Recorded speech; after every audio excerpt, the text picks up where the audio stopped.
Je suis Vicky Boudreau, directrice générale et cofondatrice de l'agence Bicom Communication. J'œuvre principalement au développement des affaires et aux relations avec la clientèle. On a démarré l'entreprise, mon associé Marie-Noëlle et moi, il y a maintenant 9 ans, soit en 2006. Lorsqu'un candidat décroche un entretien d'embauche chez Bicom, ce qui est important d'avoir préparé, je pense que la première chose, c'est d'avoir fait ses devoirs, de savoir un peu qui on est, quel service offre l'agence, qui sont nos clients, lequel de ces clients-là vous allume, suscite votre intérêt. C'est important que les gens connaissent l'entreprise pour qu'on sente qu'il y a vraiment un désir réel de faire partie de l'équipe et de contribuer à nos projets. Ensuite, je crois que c'est important aussi de se démarquer par la présentation. On représente des gens, on représente des marques, on représente des entreprises. C'est important que vous, comme individu, vous représentez d'une façon qui, sans flafla ou extravagance, que ce soit une présentation qui soit soignée, originale. J'oublierai jamais le CV de Geneviève Allaire qui est encore ici chez nous. On avait une tonne de CV. Son CV il y avait un petit travail de design graphique qui avait été fait, mais très sobre. Les points forts étaient vraiment mis de l'avant.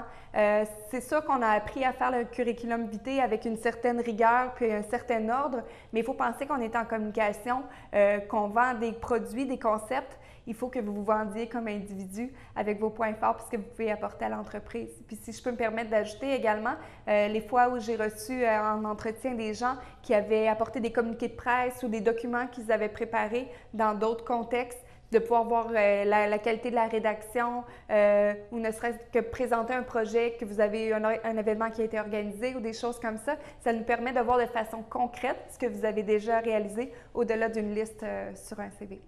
En ce qui a trait aux candidatures spontanées, on vous invite chaleureusement à le faire puisque souvent, c'est arrivé dans le passé où on a reçu des CV, des offres hyper intéressantes, puis ça ne cadrait pas nécessairement dans le moment présent avec nos besoins. Puis, avec l'arrivée d'un nouveau mandat, d'un nouveau contrat, ça déboule, on a besoin de ressources rapidement. Puis, si la candidature nous a plu, parfois, plutôt que d'entrer en processus d'embauche exhaustif, on va se retourner vers la banque de candidatures spontanées qu'on a reçues pour faire notre premier choix. Si vous désirez nous suivre, en apprendre plus sur ce que l'on fait à l'agence et ce qui se passe avec nos clients, je vous invite à nous rejoindre sur notre page Facebook qui porte le nom de Bicom Communication.